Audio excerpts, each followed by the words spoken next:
The story of the 17 Camels is not just of beasts and men. It is the ancient rhythm of life itself. Strength without wisdom fades. Wisdom without patience dies. But together, they endure. From that truth, humanity was born. Hello everyone. If this is your first time here, my name is Storytelling, the historical whisperer. On this channel, we dive deep into the stories that shaped our world. Tales of wisdom, mystery, and timeless lessons. If you haven't subscribed yet, you're truly missing out. So go ahead, hit that subscribe button, join our growing community, and let's explore history together, one powerful story at a time. Savannah wind roars across a sea of golden grass. The sun burns low, red like molten fire. Dust swirls around a group of early Homo sapiens, lean, scarred, painted in ash and ochre. They move with purpose. Their world is sound and motion, breath, heartbeat, the pulse of survival. 17 camels thunder across the plain, wild, untamed, massive. The tribe gives chase. Spears made from sharpened stone glint in the dying light. The three sons, Mikoro, Tanu, and Eric, run beside their aging father, the leader of their band. The air trembles with the thudding of hooves and the cries of pursuit. But this is no ordinary hunt. The tribe's water is gone. Their fire is dying. Without these beasts, their people will not see the next moon. The father signals. The hunters split.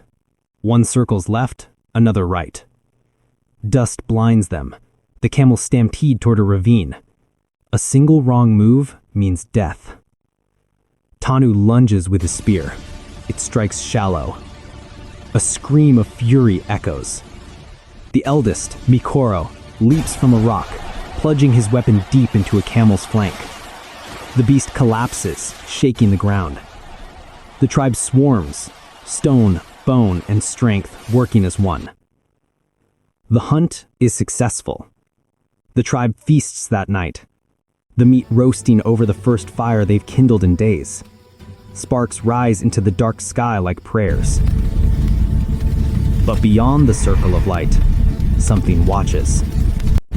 Eyes, cold, yellow, and patient. As the tribe sleeps, the wind changes. Hyenas gather, drawn by the scent of blood. The first growl wakes Mikoro. He grips a burning branch and stands. A shadow lunges from the dark, teeth and fury. Fire arcs through the air, striking the creature's face. It shrieks and retreats. But more are coming. Dozens. Chaos. The camp bursts into motion. Spears thrust, fire flashes. The camels, terrified, break free of their bindings and stampede into the night. By dawn, the battle is over, but the cost is great.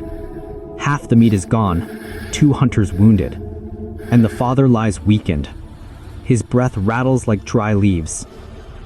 The herd, their hope, scattered into the wild. The tribe must move. The plains are bare.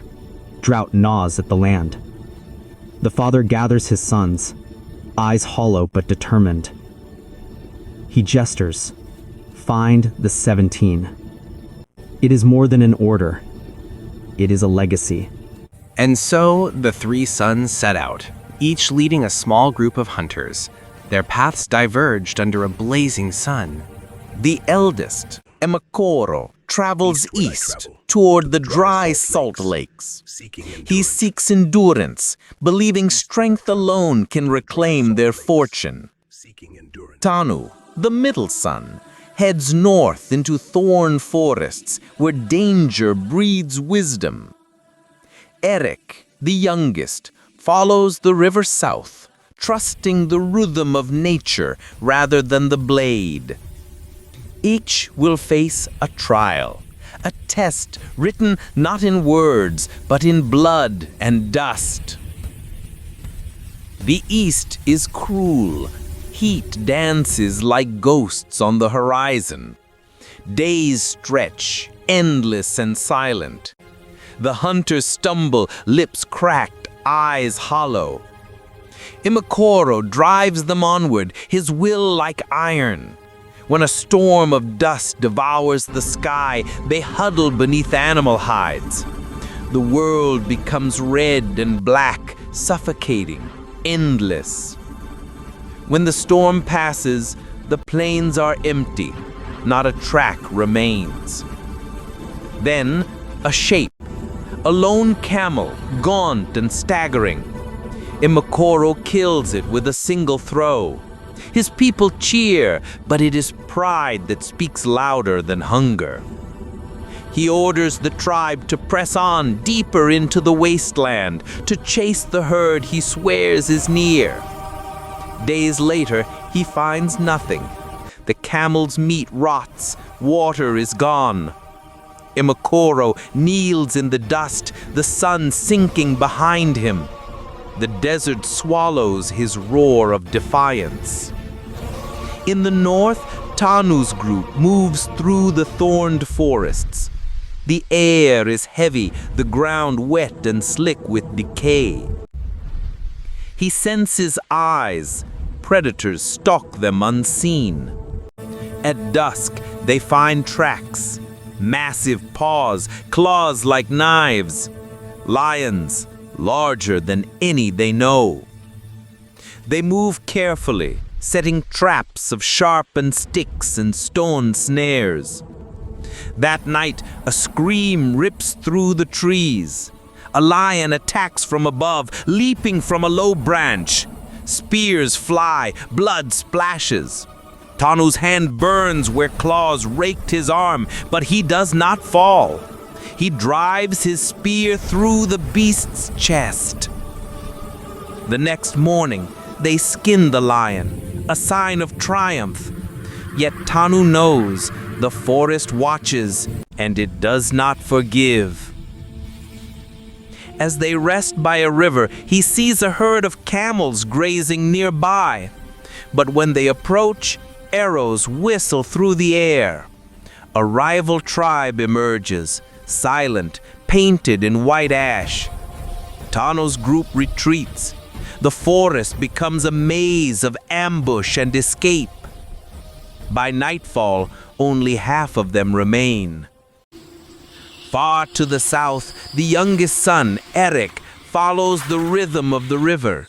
He learns its language, how the fish leap at dawn, how reeds bend to hide the wind's direction. He does not chase the camels. He follows their signs.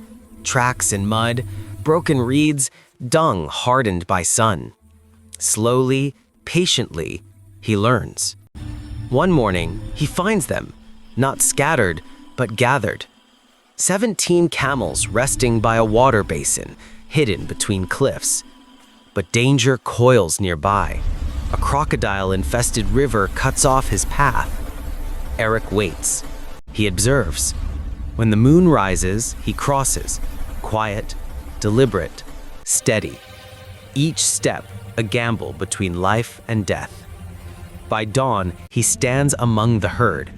He does not strike. He breathes with them, moves with them. One camel snorts, another watches.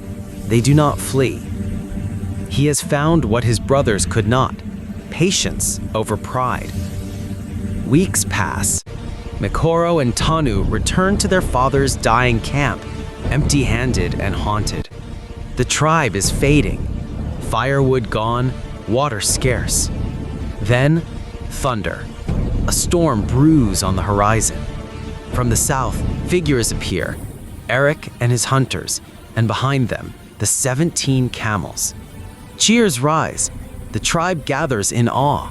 But before joy takes root, the storm hits. Rain lashes the earth. Lightning splits the sky. One bolt strikes a nearby tree. It erupts into fire. The camels panic. The river floods. The camp becomes chaos once again.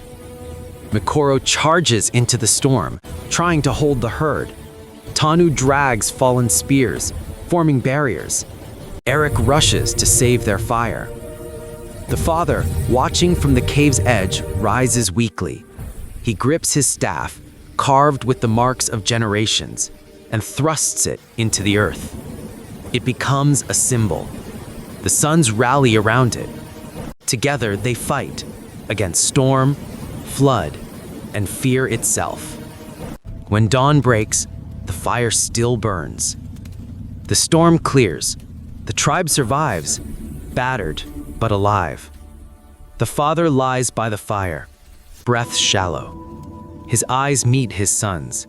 He gestures to the herd, then to the land. They understand. Each had sought power, courage, or patience, but survival demands all three. He exhales one final breath, slow, steady, peaceful. The three sons sit in silence.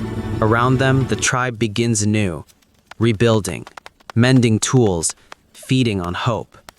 They share the father's remains to the wind, believing his spirit will guide the herd. That night, the camels kneel near the fire, 17 dark shapes beneath a starlit sky. The tribe eats in unity, firelight dancing on their faces. Seasons pass. The herd multiplies. Water returns to the plains. The tribe thrives once more, traveling between the old lands and new, guided by the memory of a man and his three sons. Each generation tells the story of the 17 camels, not as animals, but as lessons. Strength that endures hardship, wisdom that sees beyond fear, patience that waits for nature to reveal her path. The camera pans upward, across firelight, across faces of stone and sweat, into the vast prehistoric night. Above them, stars burn as they always have. Below, the earth whispers the same truth it always knew. Survival is not the strongest alone, but the united, the ones who remember and learn.